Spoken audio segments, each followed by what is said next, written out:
সামনে আসছে জামাই ষষ্ঠী। আর জামাই ষষ্ঠী উপলক্ষে আমি বেশ কতগুলো রেসিপি কিন্তু অলরেডি শেয়ার করেছি। এছাড়াও আমি এই ২ বছর ধরে কিন্তু অনেক, অনেক রেসিপি শেয়ার করেছি জামাই ষষ্ঠী উপলক্ষে বানানো যায় এমন কিছু। সেগুলো কিন্তু আপনারা আমার চ্যানেলে প্লেলিস্টে গিয়ে একবার ঘুরে আসতে কিন্তু আপনারা অবশ্যই পারেন। সেখানে অনেক রকম জামাই ষষ্ঠী উপলক্ষে বানানো যায় এমন অনেক রকম রেসিপি কিন্তু পেয়ে যাবেন। জামা ষষ্ঠীর দুপুরে তো অনেক রকম ভালো মন্দ খাওয়া হবে। এবার রাত্রে কি খাওয়া হবে? রাত্রে রুটি, লুচি, পরোটা খাওয়া হবে। তবে তার সাথে যদি একটু স্পেশাল ঘুগনি বানিয়ে নেওয়া যায় তাহলে কিন্তু ভীষণ ভালো হবে। জামা ষষ্ঠী উপলক্ষে বানানো এই স্পেশাল ঘুগনি কিভাবে বানাচ্ছি আসুন দেখে নেওয়া যাক আজকের ভিডিওটাতে। আজকে আমি স্পেশাল এই ঘুগনি বানানোর জন্য ব্যবহার করব মটর। আর মটর কিন্তু আমি মানে ঘুগনির মটর কিন্তু আমি মোটামুটি হালকা গরম জলে ২ ঘন্টা ভিজিয়ে রেখেছিলাম। চাইলে আপনারা ওভারনাইটও ভিজিয়ে রাখতে পারেন। আচ্ছা, এই ঘুগনিতে আজকে আমি একটু মাটন ব্যবহার করব। এখানে আমি মোটামুটি ২৫০ থেকে ৩০০ গ্রাম মতন মাটন রেখে দিয়েছি। আর এখানে আমার মাটন কিন্তু আগেই ধুয়ে জল ঝরিয়ে রাখা রয়েছে।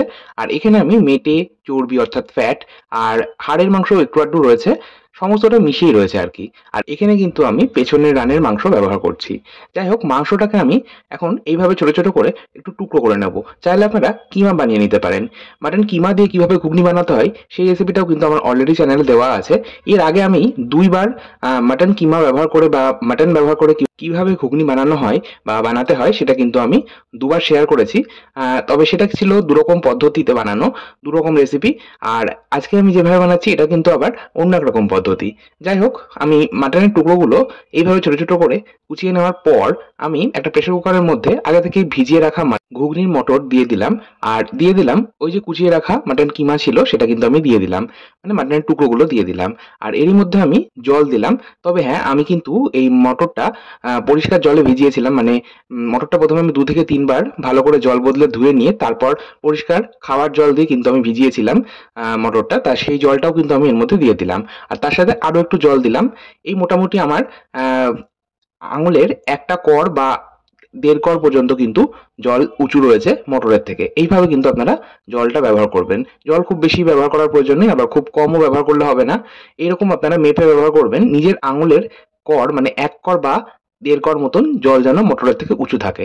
এইভাবে ব্যবহার করতে হবে। আচ্ছা, কথা বলতে, বলতে আমি হামানদিস্তার মধ্যে গোটা গরম মসলা অর্থাৎ ৬ থেকে ৭ টা ছোট এলাচ, ৪ থেকে ৫ টা মতন লবঙ্গ, একটা ১ ইঞ্চি দারচিনির টুকরো আর ১/২ চা চামচ গোটা জিরে আমি একটু থেতো করে নিলাম। এই মসলাটা আমি দিয়ে দিলাম এই প্রেসার কুকারের মধ্যেই। এর মধ্যে আমি ২ টো তেজপাতা ছিঁড়ে নিয়ে ব্যবহার করছি। ১ চামচ তেল ব্যবহার করলাম। তেল ব্যবহার করলে মটর সেদ্ধ করার সময় ওভারফ্লো হয়ে বেরিয়ে আসে না। এরই মধ্যে আমি ব্যবহার করলাম ১/৪ চা চামচ বেকিং সোডা বা কুকিং সোডা। কুকিং সোডা ব্যবহার করলে মটর কিন্তু খুব সুন্দরভাবে সেদ্ধ হয় আর খুব চটজলদি সেদ্ধ হয়। আর ব্যবহার করলাম অবশ্যই লবণ। এখানে আমি মোটামুটি ২ টেবিল চামচ লবণ ব্যবহার করেছি। আপনারা আপনাদের স্বাদ মতন ব্যবহার করবেন। এবার আমি প্রেসার কুকারের ঢাকনাটা বন্ধ করে একদম হাই ফ্লেমে আমি ২ টো হুইসেল দিয়ে নেব। যেহেতু বেকিং সোডা ব্যবহার করা হয়েছে তাই ২ টো হুইসেল দিলেই কিন্তু মটর সেদ্ধ হয়ে যাবে। আর যদি আপনারা বেকিং সোডা বা কুকিং সোডা ব্যবহার না করেন সেক্ষেত্রে ৪ টে বা ৫ টা হুইসেল একদম হাই ফ্লেমে দিয়ে নেবেন, তাহলেই মটরটা সেদ্ধ হয়ে যাবে। আচ্ছা, মটর সেদ্ধ হয়ে যাওয়ার পর কিন্তু প্রেসার কুকারের ঢাকনাটা খুলবেন না। সম্পূর্ণ স্টিমটা রিলিজ হওয়ার পর আপনারা প্রেসার কুকারের ঢাকনাটা খুলে নেবেন। আচ্ছা, কথা বলতে, বলতে আমি ৩ টে মাঝারি সাইজের আলু খোসা ছাড়িয়ে একটু বড় করে টুকরো করে নিলাম। একটা মাঝারি সাইজের টমেটো কুচিয়ে নিয়েছি। আর এছাড়াও আমি ২ টো মাঝারি সাইজের পেঁয়াজ একদম পাতলা স্লাইস করে কুচিয়ে নিয়েছি। এখন একটা মসলা তৈরি করব। তার জন্য গ্রাইন্ডিং জারের মধ্যে ১ ইঞ্চি খোসা ছাড়িয়ে টুকরো করে রাখা আদা দিয়ে দিলাম। দিয়ে দিচ্ছি ১০ থেকে ১২ কোয়া রসুন। আর ব্যবহার করব কাঁচা লঙ্কা। আমি এখানে ৭ থেকে ৮ টা কাঁচা লঙ্কা ব্যবহার করছি। ঝাল বুঝে আপনারা কাঁচা লঙ্কা ব্যবহার করবেন। আচ্ছা, এরই মধ্যে আমি ব্যবহার করব একটু কাঁচা হলুদ। এই ধরুন ১/২ ইঞ্চি মতন হবে, খোসা ছাড়িয়ে কুচিয়ে রেখেছিলাম। আর ব্যবহার করব কাশ্মীরি লঙ্কা। ৩ থেকে ৪ টে মতন কাশ্মীরি লঙ্কা আমি এখানে ব্যবহার করছি। এই হলুদ আর কাশ্মীরি লঙ্কা আপনারা কিন্তু গুঁড়ো ব্যবহার করতে পারেন। মানে হলুদ গুঁড়ো আর কাশ্মীরি লঙ্কা গুঁড়ো ব্যবহার করতে পারেন। যেহেতু আমার কাছে গোটা কাশ্মীরি লঙ্কা আছে আর কাঁচা হলুদ রয়েছে তাই আমি এগুলো ব্যবহার করছি। আপনারা চাইলে গুঁড়ো ব্যবহার করতে পারেন। আর কাশ্মীরি লঙ্কা ব্যবহার করলে ঝাল কিন্তু হবে না, এটা রঙের জন্য দেওয়া। আর ওই যে কুচিয়ে রাখা টমেটো ছিল সেটা কিন্তু দিয়ে দিলাম। এরই মধ্যে দিয়ে দিলাম ১/২ চা চামচ ভাজা জিরের গুঁড়ো। ভাজা জিরের গুঁড়ো বলতে শুকনো কড়াই বা তাওয়াতে গোটা জিরে 2 থেকে আড়াই মিনিট একদম লো আছে ভেজে নিতে হবে। তারপর সেটা ঠান্ডা করে মিক্সিং জারে গুঁড়ো করে আমি কৌটোর মধ্যে রেখে দিই। সেটাই আমি রান্নায় ব্যবহার করি। আর এই রান্নায় কোনো রকম ধনে গুঁড়োর ব্যবহার আমি একেবারেই করি না। আচ্ছা, এবার এরই মধ্যে আমি আ সামান্য লবণও ব্যবহার করেছিলাম। এই ধরুন হাফ চা চামচ মতো। দিয়ে ১ম এ আমি জল ছাড়া বেটে নিলাম। তারপর আমি খুব সামান্য একটু জল দিয়ে মসলাটাকে একদম মিহি করে বেটে নিলাম। ব্যাস, আমাদের ঘুগনির জন্য মসলা কিন্তু একদম তৈরি। এবার আমরা ঘুগনিটা বানানো শুরু করছি। কড়াইয়ের মধ্যে দিয়ে দিচ্ছি সর্ষের তেল ২ টেবিল চামচ আর রিফাইন্ড অয়েল বা সাদা তেল ২ টেবিল চামচ। আজকে আমি সাদা তেল আর সর্ষের তেল মিশিয়ে রান্নাটা করব।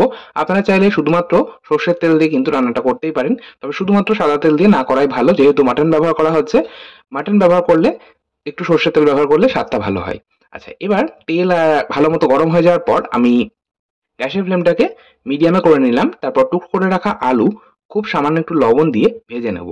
২ থেকে আড়াই মিনিট সময় ধরে বেশ একটু লালচে রং ধরা পর্যন্ত আলুগুলো ভেজে নিতে হবে। গ্যাসের আঁচ মিডিয়ামেই রেখেছিলাম। আলুগুলো ভেজে নেওয়ার পর তুলে নিলাম। এখন ওই তেলের মধ্যেই আমি দিয়ে দিচ্ছি ২ টো গোটা শুকনো লঙ্কা।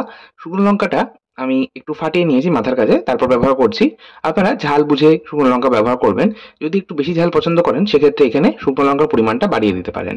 আচ্ছা, এবার আমি এরই মধ্যে দিয়ে দিলাম ওই যে পাতলা স্লাইস করে ২ টো মাঝারি সাইজের পেঁয়াজ কুচিয়ে রেখেছিলাম সেটা, আর দিয়ে দিলাম ১ চামচ চিনি। চিনি ব্যবহার করলাম রান্নার স্বাদটাকে ব্যালেন্স করার জন্য। আর পাশাপাশি যদি পেঁয়াজ ভাজার সময় একটু চিনি ব্যবহার করা হয় তাহলে রান্নার রংটা ভীষণ ভালো আসে। যাই হোক, পেঁয়াজটাকে আমরা ২ মিনিট ভেজে নেব। তবে এই ফাঁকে আমি একটু আপনাদের দেখিয়ে দিলাম, মটরটা কিন্তু খুব সুন্দর সেদ্ধ হয়েছে। ২ টো হুইসেল দিয়ে কিন্তু মটর সুন্দরভাবে সেদ্ধ হয়েছে। একদম ঘেঁটে যায়নি, আবার শক্তও নেই। বেশ ভালো সেদ্ধ হয়েছে। যাই হোক, এইরকমভাবে যদি ঘুগনির মটরটা সেদ্ধ করা হয় তাহলে ঘুগনিটা কিন্তু খেতে বেশ ভালো লাগে।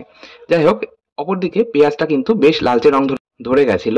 তো তারপর আমি ওরই মধ্যে ওই যে বেটে রাখা মসলা ছিল সেটা দিয়ে দিলাম। আর ওই মিক্সিং জারের মধ্যে আমি সামান্য একটু গরম জল দিয়ে লেগে থাকা মসলাটা ধুয়ে দিয়ে দিলাম। এভাবে যদি একটু বাটি ধোয়া জল দেওয়া হয় তাহলে রান্নার স্বাদ কিন্তু ভীষণ ভালো হয়। এখন আমাদের এই মসলাটাকে কষাতে হবে। গ্যাসের আঁচটাকে মিডিয়ামে রেখে ৭ থেকে ৮ মিনিট সময় ধরে আমি মসলাটা কষিয়েছি।